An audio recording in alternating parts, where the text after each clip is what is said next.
Oh shit. Oh shit. Oh man. Holy shit. Everybody keep going. It was a resignation of, okay, I can't believe this is how I'm going to die.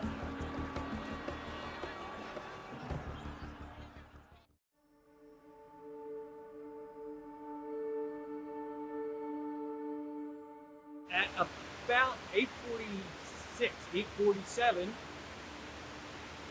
the lights in that room flickered. We couldn't see anything.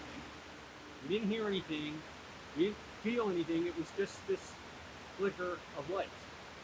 Almost immediately, a gentleman from Aon Corporation kind of came into the room and he said, "Hey, there's been an explosion in the North Tower and we got to evacuate." To see these huge black holes through the sides of the building of the North Tower. Flames redder than any red I'd ever seen before in my life, looking up the side of the building. Gray and black billows of smoke just pouring out of those big holes.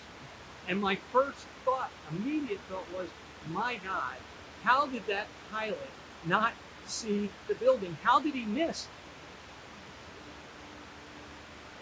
He didn't miss. And I walked to the intersection of two streets, Chambers Street and Church Street, which is north of the World Trade Center. From there, I could see the damage that had been done to the Tower Number 1. From there, I could see what was happening from the street. I could see people waving tablecloths from my windows, from the windows of our restaurant, Windows on the World. I could see tablecloths and napkins, and it was horrible. It was terrible.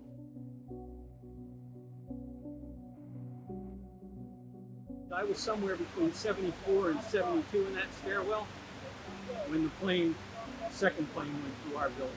And it went through our building between floors 77 and 82.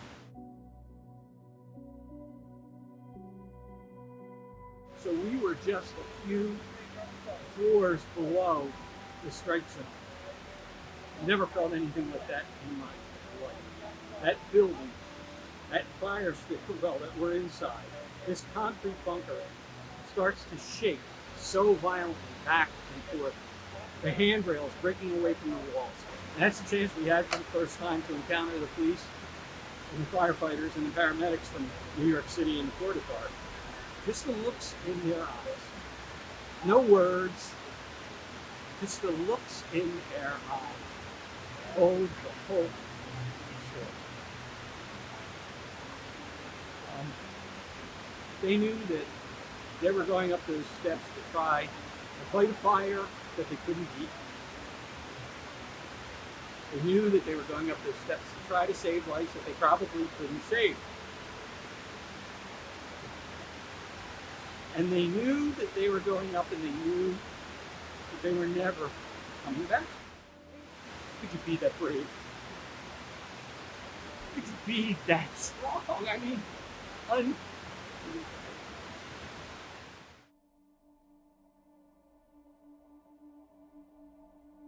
You know, we'd already seen what had happened to the Twin Towers, and figured it was going to be a pretty busy day. We're like, this is the safest place to be in the world right now. Why not be in the Pentagon?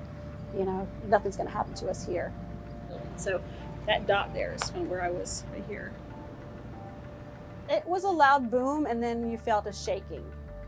And I did not really process it at that time. I think that we've been told that there was possibly, we were feeling even the wing of the plane as it was moving through. However, for me, it was, you know, it was enough to know you knew something was wrong. And as everybody started to move and move out, it was like, okay, this is a dangerous situation. I was still thinking at that time that it had been a bomb that had been let off somewhere in the building. I knew it was terrorists. I mean, that was not hard to think about, but the idea of a plane being used as a weapon, and how that would happen, and how that could happen in this area, that just was a little bit hard to fathom.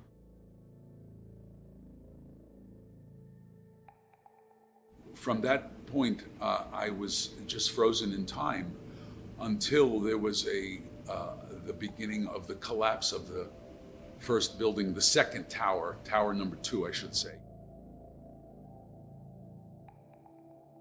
And from where I was in the street, I could see the tower being just enveloped in a cloud of smoke.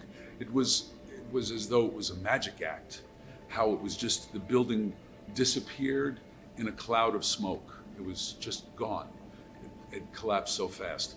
And with that, people were running north.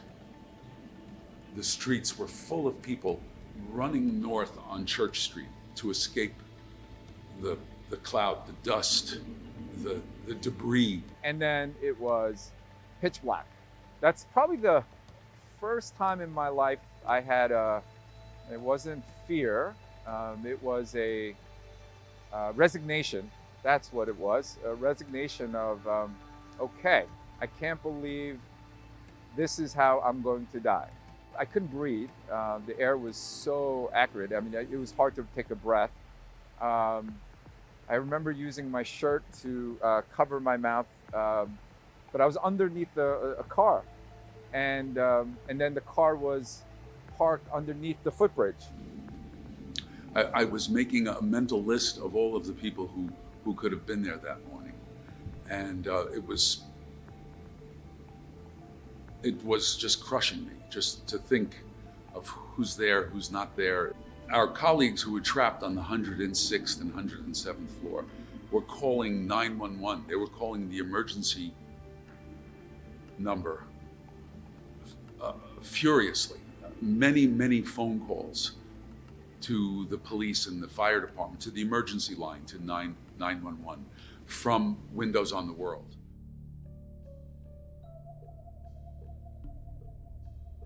The plane that morning was coming overhead, straight down the flight path. At this point, it was inverted, traveling just under 600 miles an hour. Just before the plane came down, Ed made a phone call to the 911 emergency services. They're not quite sure what the intent was, other than they suspect to help emergency services understand where the plane was. Obviously, the hijacking was well underway.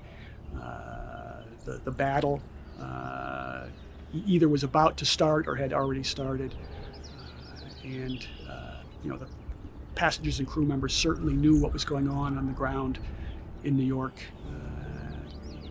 and in Washington, just from conversations that other passengers had had with loved ones and the United Service Center when it crashed into the ground down there.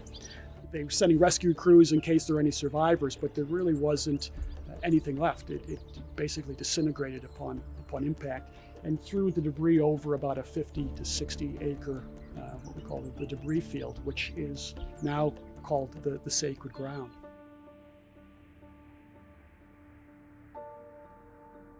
And we're still on now West Street, walking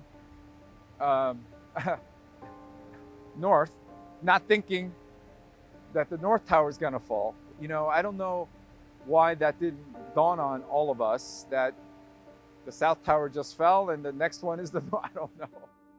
We ran together around the corner of a building, and those parking garage roll-up gates or whatever, we cowered around one of those.